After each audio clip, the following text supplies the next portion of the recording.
The first time I heard about ATS was I was a CNA, was through another nurse on the floor with me, and she was telling me great things and how short the program was and how much she learned through the program. So I initially applied. I chose ATS due to the fact that the program was short. You learned what you needed to know in a very short amount of time, being that you didn't have to have a 2, 3, 4 year program. You learned everything. I was only in a 13-month program, so I learned everything within a year. One thing that I've taken from this program that helped me in my new career would possibly be I set aside time to study, to plan things before actually going into work so I can have things in preparation.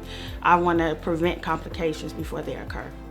One thing that the staff did to care and show me that they're there for me, I would say, would be their tutoring programs. We had our normal class times, but if we didn't understand anything or we had further questions, we could branch out and we could go around our school time so we can get additional help, and it was very beneficial.